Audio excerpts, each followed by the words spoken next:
Wednesday mornings in the strategy division were always quiet. I liked it that way before the noise, before the slamming of opinions disguised as data. By 7 to 10 a.m., I was at my desk, second mug of black tea steeping beside a folder labeled Client Retention. Model B, running simulations on an updated churn algorithm I'd built overnight. The projection curve was tighter this time, less variance, stronger lift. Promising. The fluorescent lights flickered to full power as the first wave of analysts arrived mostly in clumps. They didn't greet me anymore. Not since the restructure memo had circulated 2 weeks ago. Not since I'd dared to suggest that performance bonuses weren't the best measure of long-term value. At 7:43, Jude Stanwyck walked in. He always arrived late on meeting days, not enough to be reprimanded, just enough to remind everyone that hierarchy trumped punctuality. Today, however, he came straight to me. No smirk, no small talk, just a sheet of paper clutched in his left hand. "We all signed this," he said. "Petition to have you removed." He dropped it on my keyboard like it was evidence in a trial. "Your methods are costing us. They're disruptive, alienating." I didn't look at him. I looked at the paper. 25 signatures. Every analyst, coordinator, and mid-tier manager on the floor except me. Even Marla. She was the one who'd once brought me chamomile when I stayed late on launch week, and Kareem, who I'd covered for when his daughter was hospitalized. I read every name slowly. I didn't blink, I didn't sigh, I just let their collective doubt press against my chest for one full breath. Then I folded the paper, once creased it sharply, and placed it inside the inner pocket of my notebook. "Thank you," I said with even tone. "I'll be sure to pass this on." He hesitated as if he expected me to protest or lash out. I didn't. I turned back to my screen, repositioned the projection graph, and resumed tweaking the predictive churn model. The numbers didn't care if people liked me. They only responded to patterns. Just like the people who signed that paper, they wanted a reaction. I gave them none. Because the meeting in 2 hours wouldn't be about personalities, it would be about proof. And I was almost done calculating exactly how much they'd underestimated me. 6 months earlier, I sat across from Kalia Vexley, CEO of CalixCorp, in a glass-walled boardroom so pristine it felt like a sterile lab. She didn't smile often. Her expressions were calibrated like everything else about her. But when she said, "We need someone who doesn't care about being liked," I understood exactly what I was being hired for.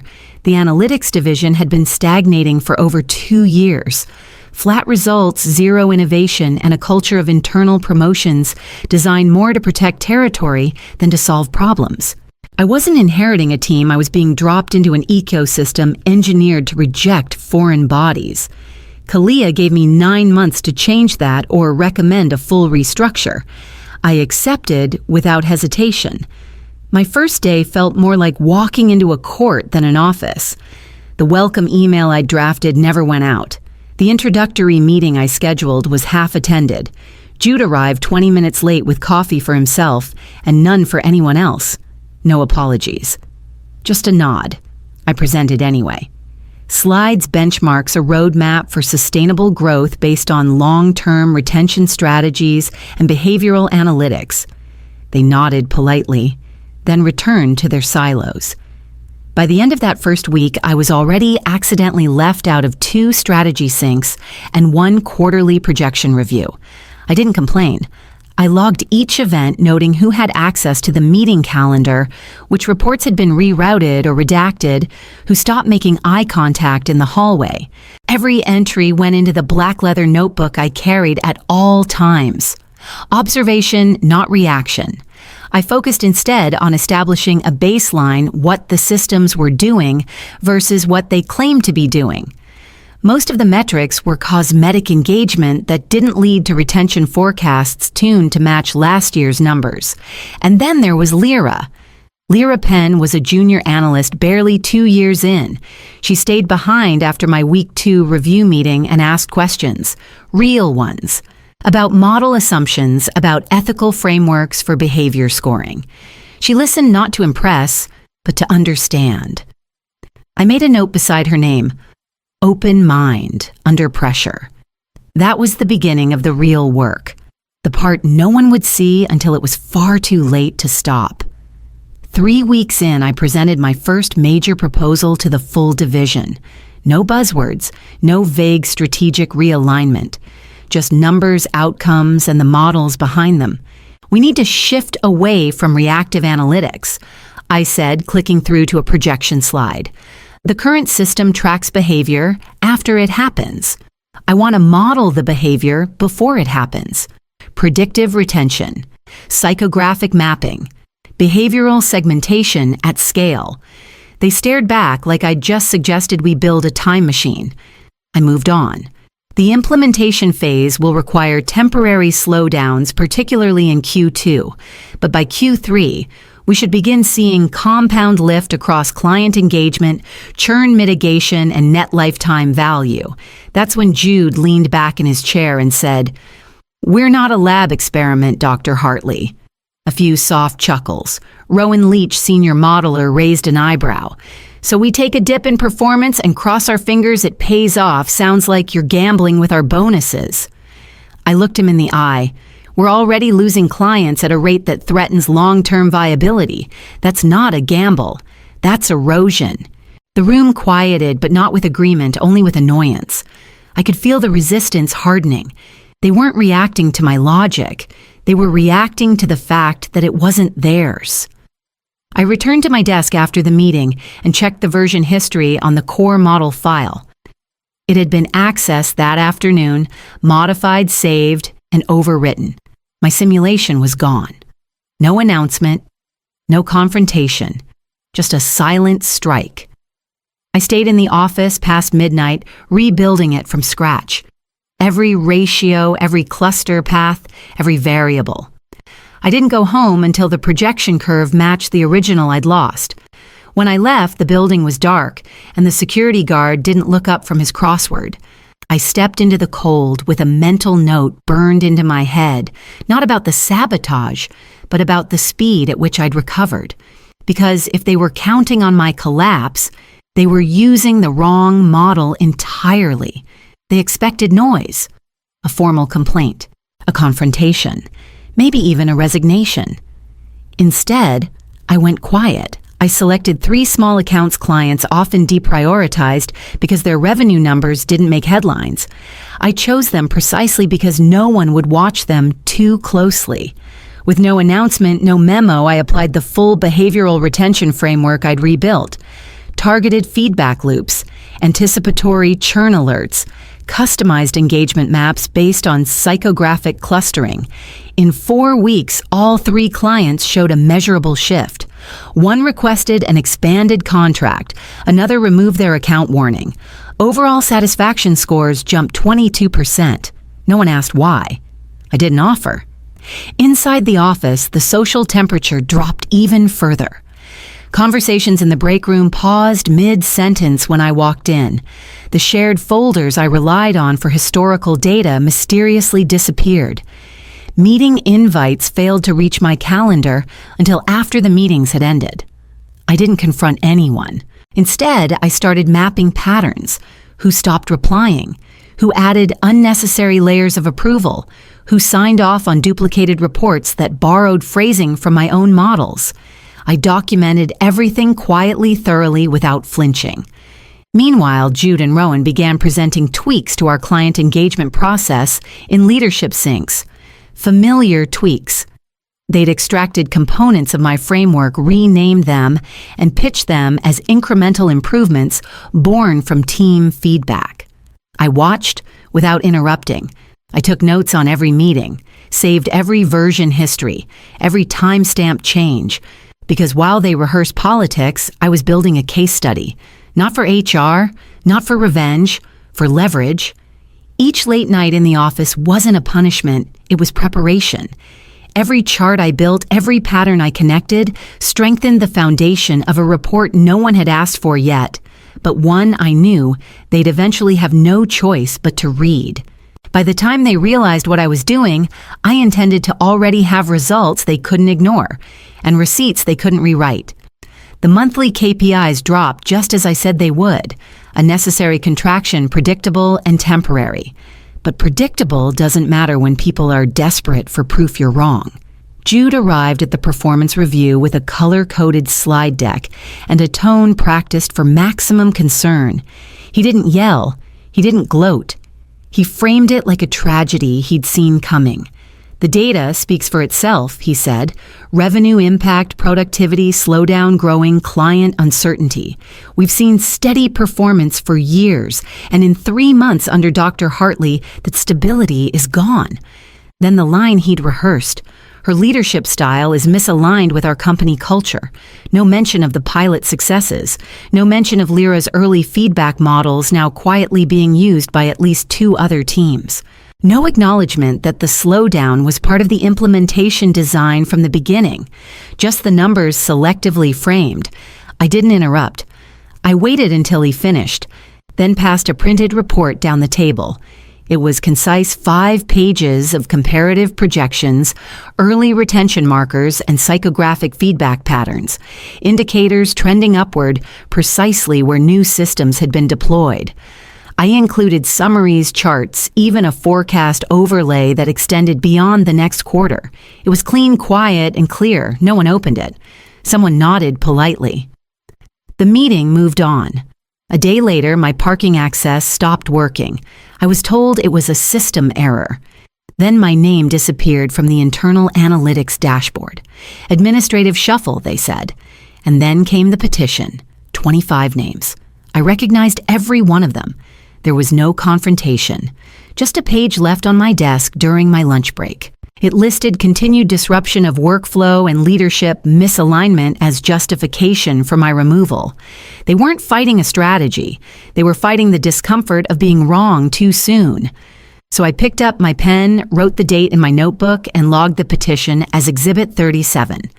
Then I opened a blank slide deck and began building the presentation they would not be able to ignore. The quarterly review was held in the executive boardroom 9th floor with the blinds drawn and the AC too strong. Division heads filed in with their spreadsheets and tight smiles. Bennett, the CFO, stood at the podium. One by one, leaders shared their numbers. Revenue growth here, reduced expenditures there. Predictable slides. Controlled optimism. 8% growth, one said. 10% on client acquisition, said another. Retention improvement at 12% came a third. Then Bennett cleared his throat and clicked to the next division, analytics. Mine. The screen lit up. 340% increase in client engagement. 26% drop in churn. 3 high-risk contracts retained. Retention forecast highest in 5 years. There was an audible inhale across the table. Someone dropped a pen. Bennett blinked twice before turning to the CEO. These numbers are accurate, he said slowly. Kalia Vexley didn't respond. She reached into her folder, pulled out a familiar document, and held it aloft the petition. The same one Jude had handed me 3 weeks earlier. Her voice was calm, but carried the weight of finality. Who authorized this silence? No one looked up. No one shifted. I glanced across the table. Jude's face had drained of all color. Rowan stared at the floor. Even the usual side chatter had evaporated. Kalia placed the petition on the table in front of her. Dr. Hartley, she said, finally meeting my gaze. My deepest apologies. It appears some members of your division failed to recognize your vision. The results speak for themselves. I gave a small nod. No speech, no satisfaction, just the acknowledgement of something earned. Bennett recovered quickly. Given the data, I'd like to propose immediate expansion of your methodology across other segments, and a budget increase for analytics. Kalia nodded. Prepare a recommendation. I want implementation details within a week. No one objected, not this time. As the meeting adjourned, I gathered my tablet, slid the petition into my notebook, and walked out without a word. I didn't need to say anything. The data had spoken. And now I was finally being heard. 2 days after the quarterly review, I was called to Kalaya's office. No assistants, no pretense, just the two of us and a carafe of coffee already half-cooled. "You've earned options," she said without ceremony. 3 to be precise. She slid a folder toward me, its contents neatly typed and waiting. Option 1, Vice President of Strategy. You'd oversee 4 departments and report directly to the board. I said nothing. Option 2. Stay in analytics, full autonomy, larger budget. You define the roadmap. I kept listening. And option 3. Build something new, a division focused on innovation. Cross-departmental, no legacy structures, you choose the team. She leaned back. You tell me which one serves your purpose. I didn't hesitate. I don't want a title, I want transformation. Her mouth curled at the edge, not quite a smile. Then you want option 3. I do, I said, but with one condition. She raised an eyebrow. I select every member of the team. No assignments, no reassignments. Only people I believe can adapt to this kind of work. Kalaya nodded. Full control. But you'll be judged by results, real ones. I wouldn't ask for anything less. We shook on it. No fanfare, no signatures yet. Just understanding between 2 people who knew the stakes. I called it the vision cell, not a team, not a department, a cell. Designed to pulse through the organization, feeding innovation into systems that didn't know they needed it yet. It wouldn't be measured by quarterly growth. It would be measured by what followed sustainability reinvention, measurable resilience. Later that afternoon, the announcement went company-wide. A new experimental division reporting directly to the CEO focused on transformative models and implementation strategies. Its leader, Dr. Sorrel Hartley. Its recruitment process private by invitation only. I received 50 internal emails in the next 4 hours. People I hadn't spoken to in months suddenly rediscovered their enthusiasm for change. But I wasn't starting with those. I started with my own list.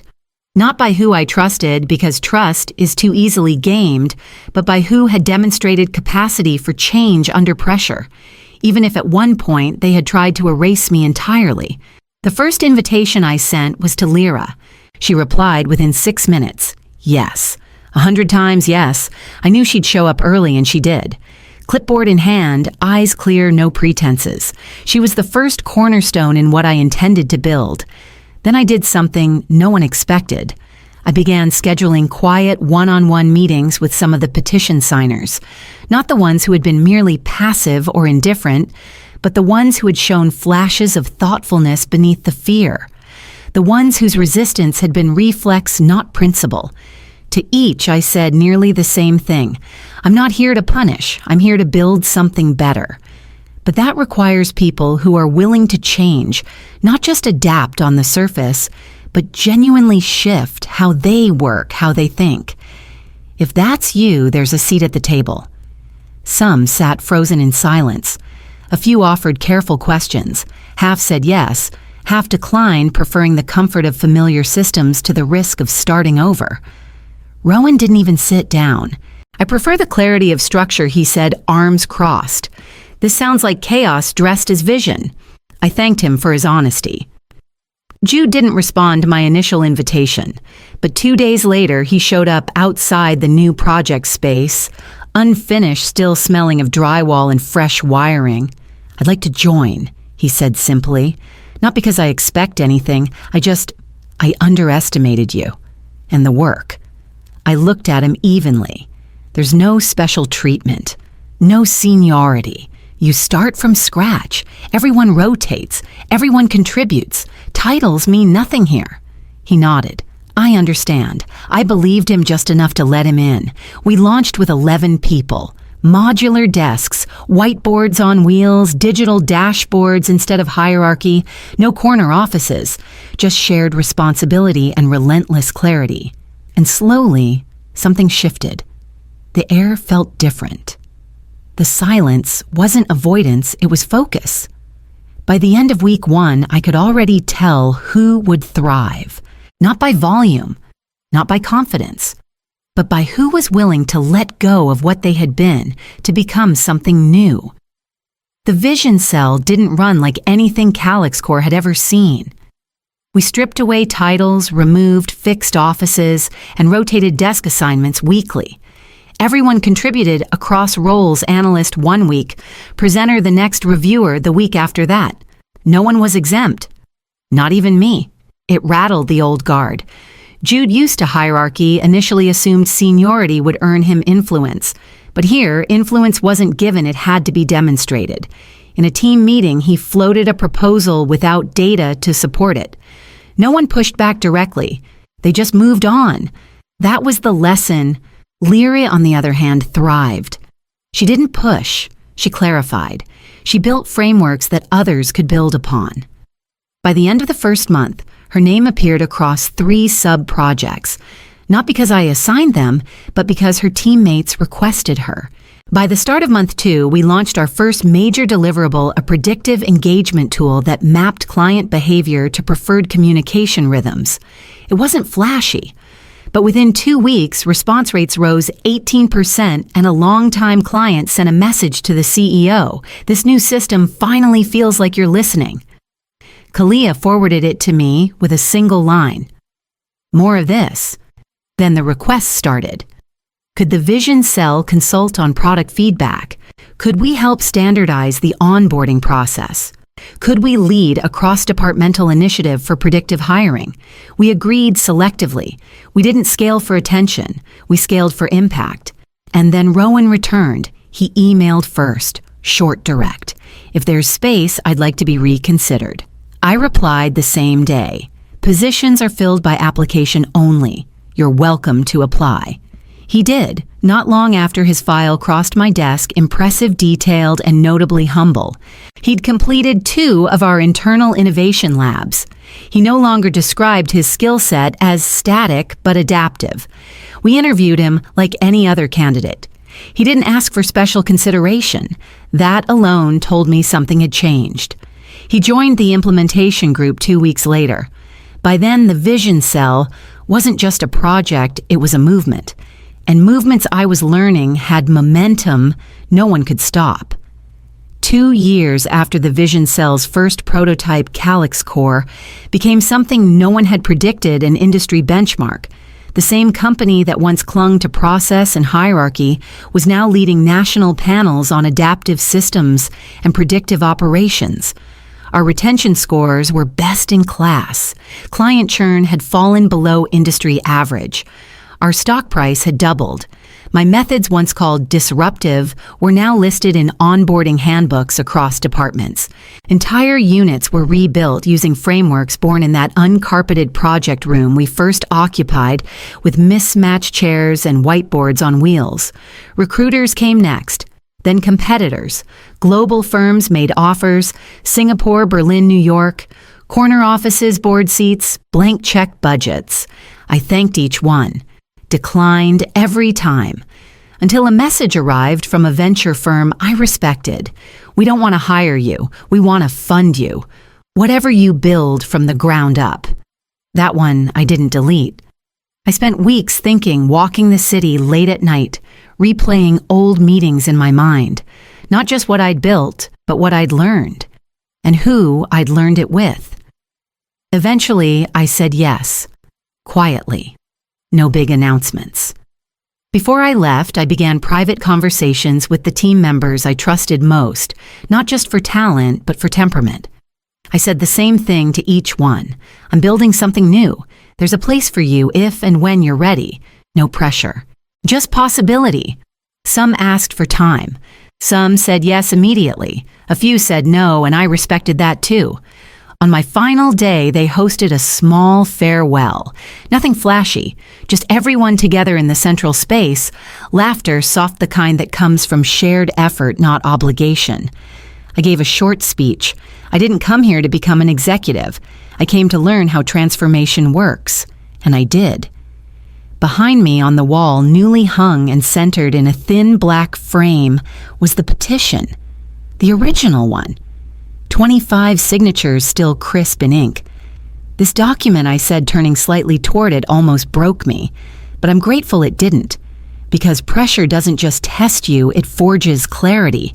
And with that, I walked out not to escape, but to build again, to